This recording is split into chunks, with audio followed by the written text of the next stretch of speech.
Hello, welcome to the We in Wellness Conversations and Meditations with Dr. K.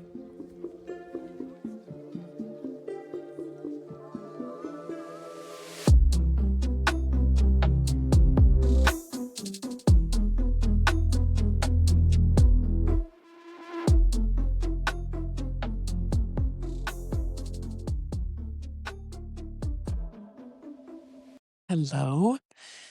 I'm recording this on April 16th. It's my mother's birthday.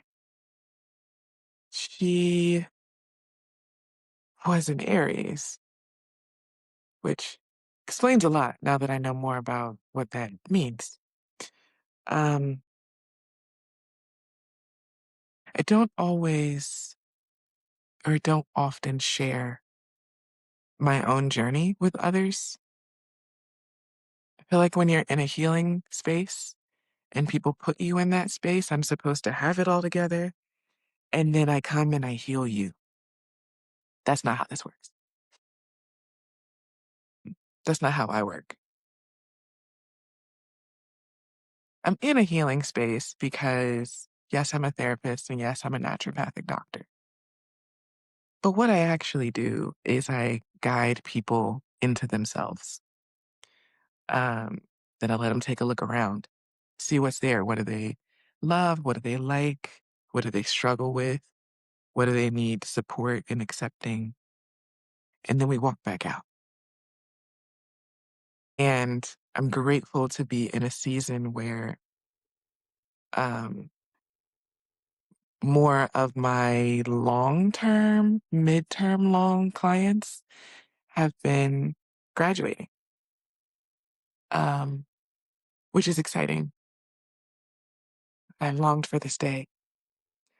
And because of that, there are people that I set up dynamics with where um, I was meant to support them for more than a year at a time.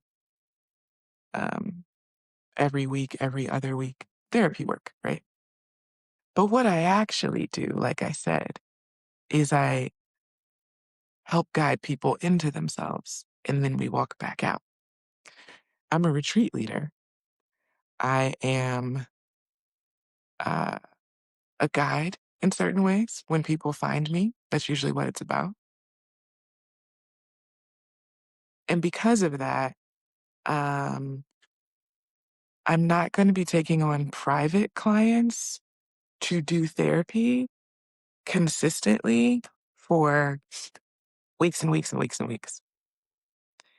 What's shifting is that I will be taking on clients to do things that are like therapy. Uh, what do I mean by that? I will be taking on clients and we're going to consider it an intensive where it's 2 months of diving deep. Me learning you, you learning my style, seeing what questions are coming up, being guided into yourself with that one-on-one support. And then it's going to transition. Because what I've noticed, well, this channel is called the We in Wellness for a reason. Community is very, very important to the work that I want to do, to the work that I already do. And when I call what I do therapy, legally, that holds me up to not be able to connect people with each other who I believe would be supported by each other. So what's coming is 2 months one-on-ones with me. And then we're going to transition into group. And in group, there will be other people who may have been through something like what you're going through. There will be other people who may share your spiritual gifts and be further along in the journey of learning how to use those types of intuition. Um, there will be me still. Don't worry, I'm not going away. And there will also be events and meetups. We'll say like every 6 months, twice a year is the goal for those types of meetups. They're not required um, to be enrolled in this space, but I think once a year would be required if you want to stay in the group dynamic, so that it's not just we're online and we see each other and now I have this community. Like you need to meet each other. Um, I know that might be a wild revelation for some folks. Like, wait, it's therapy, but it's spiritual work, but it's retreat, but it's groups. What is happening? That's exactly what's happening. You got it. If that was the summary you came up with, you nailed it. Um, and for my existing clients who are seeing this, yes, we can still work together. I promise I'm not. I'm not cutting anything off.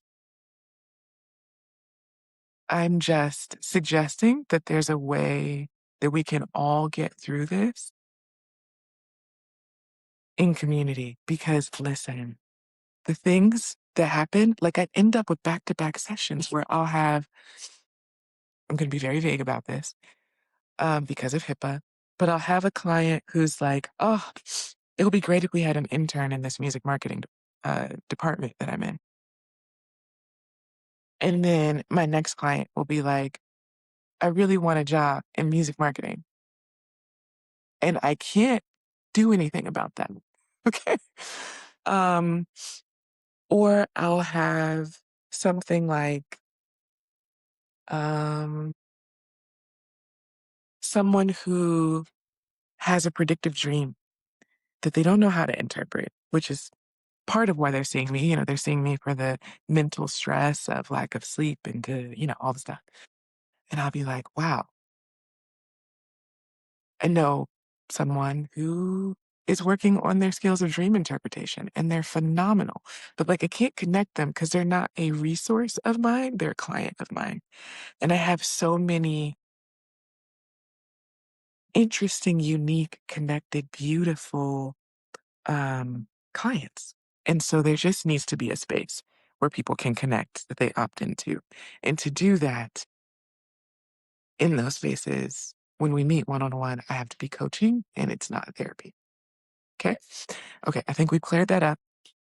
Um, Other updates of what's going on because maybe this is turning into a short vlog channel. It's been a little tricky for me to have the podcast going consistently. Why is that? I get a lot of submissions for people who want to be on the podcast. I probably have like 30 people who've asked me. Um, but I haven't taken in strangers for the podcast yet. I could, and I could be consistent and I could do that for you. But that's just not what I want. Which I think there's why there's been hesitancy there. Um, what I want is to know and meet people and be resourced with community in real life and share that with others. It has a much different nature than, oh, this person's going to tell their story and tell me about the book they wrote, which is amazing because I have stories and I've written a book. Great. But it's not the same as I've worked with this person and the story of how I know them and relate with them comes through like our genuine connection, our laughs, our we've done spiritual work together. I think I would say 90% of the people who've been on my podcast are folks I've done some version of spiritual work with. And I would like to keep it that way, which is why I have not followed through with submissions from those who I do not know. But I am open to connecting with those people and seeing what happens and then bringing them on if that feels like a fit. So there's that. Um, Also, what's happening is I am busy. Like, I didn't come here to tell you about a new platform and a way that I'm going to be seeing people just because I need to fill my slots. No, I'm at capacity and I've been graduating off clients and not refilling those slots because I'm going to take a big 6-week trip. And it would be unfair to not be able to see people weekly if they're starting with me at that time, at that reason. But if you're seeing this in June of 2026 or later, I am back from that trip. And I'm, you know, I'm back. But I personally don't enjoy seeing more than 25 clients in a week. And right now I'm pretty close to 30 most of the time. Um, so I'm busy, and that's also why the podcast has taken a little pause, because I have to like dig deep in, wait, it's still spring. Spring tends to be a season of grief for me. Uh, because both of my parents' birthdays and their passing dates are technically in spring. Um, late spring, but spring. And we're kind of in that season a little bit. Okay. Um, I am also still learning myself. I've taken on the task of learning how to swim, which is an emotional journey when you're at this big age, because fears have built up that I did not know were there. Because I don't have a problem getting in a pool, I'll get on a boat, like whatever. But when it comes to like, oh, I'm going to submerge my head underwater and open my eyes and trust that this water will hold me. With someone who has no water in their chart, being in water often and in an immersive way is confronting in the process of learning the technique of swimming. Okay. What else is going on? Things cost a lot of money lately. I mean, I'm gonna just say state of the world. Uh, but I live in Mexico, and the trip that I'm taking are all 4 more expensive places, 5 more expensive places. Um, which is interesting. Like I got it. It's just like it's a pull to be like, oh, I'm not used to this. So that's something I'm also working through in like an abundance journey and like being in flow. See where the water comes in? I chose to learn how to swim right now because I knew that was connected. There's also been more knowing, you know. For those who don't know, one of my main gifts is clear cognizance. Everybody has gifts. I promise I'm not trying to be like, I'm special because da, da, da, da, da. We all have a thing. Some of us just don't know how to use it yet. But for me, like, I'll just know something. And I've been like that my whole life and have thought that others also know that thing. And then I get confused when they don't know, especially when it's about them, which I had to learn how to deal with when it came to doing therapy. In coaching, when I do it, people are more receptive to it because they paid for the coaching. They're like, tell me what I'm not seeing. Yep, got it. I'm gonna run with that. Cause there's a different, I don't like to be the expert for someone. Cause I think everyone is the expert on their own selves. Like they know their feelings better. Well, when they're connected, they know their feelings and their thoughts better than anyone else ever could. But there are definitely times when I know better than they know. And so anyway, that's how that comes up in that sort of work. Also comes up a lot in retreats because the way those get curated and who's coming and the way that people formulate their questions for what they want answered within that week and all of that stuff, that's where clear cognizance comes in for work. But it also happens in my life. And I'm using this space to remind people that I'm a whole person. And so when I am understanding more about who I am, because now I just know something, or there's a place that I'm supposed to be in or go to, certain people I'm supposed to meet with, uh, certain spaces I'm supposed to hold, certain lessons I'm supposed to learn. That's heavy on that one. Then my capacity for um, doing, I guess, rudimentary therapy wanes. And what picks up is who's on my wavelength, where, who can, we can do that work all day. It's sustainable. but mm, um, the coping mechanisms and strategies, the certain skills that I learned in grad school for how to do therapy, that's less sustainable for me when I'm in a growth cycle.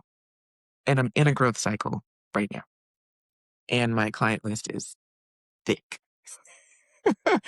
um, and so there's been less time for things like the podcast and play and dating. And like there's just different stuff that's kind of gotten quieter.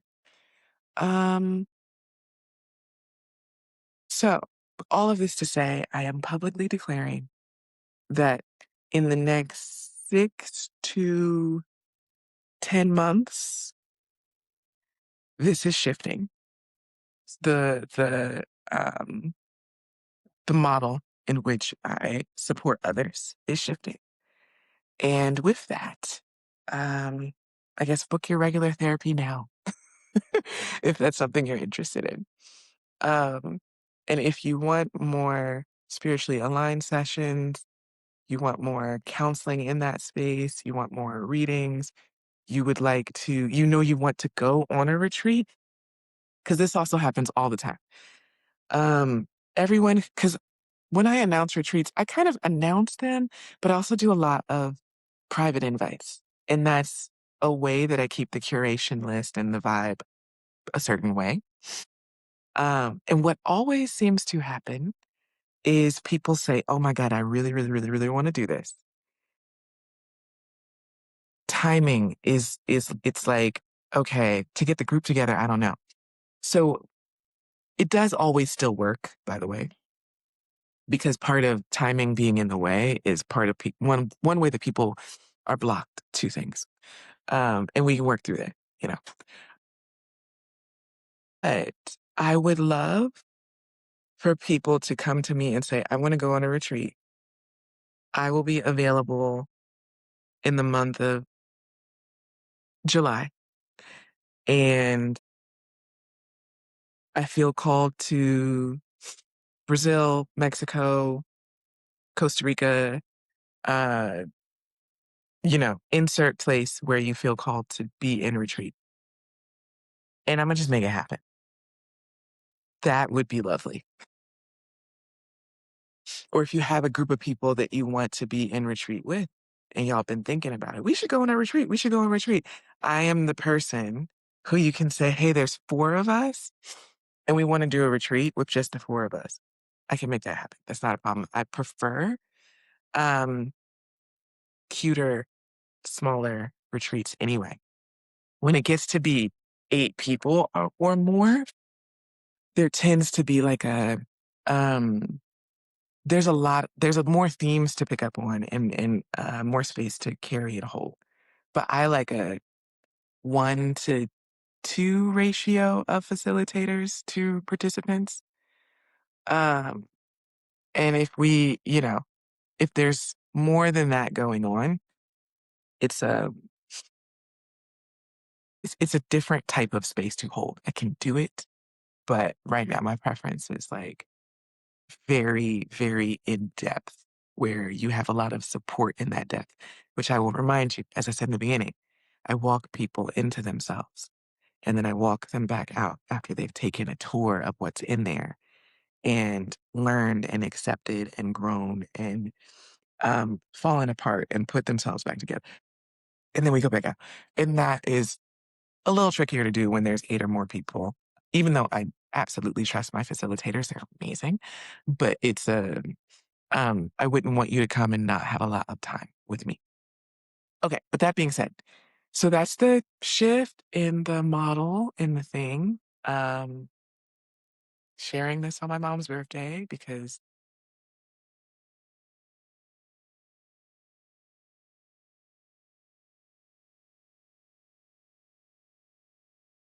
she went through a lot in her life. Um, a lot of people have gone through a lot in their lives. But this year, I'm particularly present to um, the restrictions that were placed on her and the support that she still had for me. She wasn't perfect, of course, but when I think about what she was working with, she did a lot. And I've been blessed to be more resourced with my time and my emotional availability and my freedom to pour into who I feel aligned pouring into. Um, and so that's what I'm going to do because she didn't have the space for a lot of those decisions. Um, yeah. So I'm really excited to continue moving this forward, what my bloodline hath brought. I don't know. Um, Maybe when we get to my dad's passing anniversary, I'll go into that whole thing about what that side brought. But because both of my sides uh are gifted with different types of intuitive tools. Um, but my mom's was the loudest in certain ways, I would say. She was visionary and she had a couple clairs. Uh, Predictive dreams were definitely on both sides and a little louder on my dad's, but um, yeah. And oh God, I've also never said this um, outside of like therapy.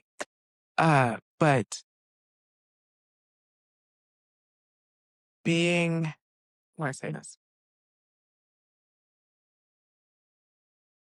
growing up, I grew up with an engineering father and neurodivergent as well. So there wasn't a lot of space for uh,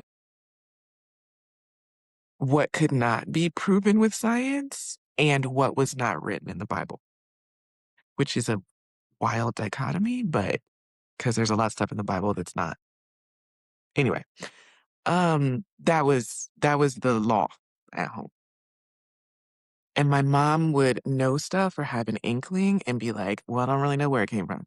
And we can say it's from God. And it's this. And the rest of us who were trying to keep the law and the safety going in the household based on that law would make fun of her for, even simple stuff. Like, are you really allergic to MSG? We eat Chinese food every other week. And we're all fine. So why are you sensitive? We don't believe your headaches. Now I know where those headaches came from. And yes, MSG, because I'm a naturopathic doctor. And yes, intuitive misalignments that just continued for decades that she had to live through. So of course headaches. Um, but there was a lot of downplaying who she was and what she was capable of. Um, and I have regretted that deeply. And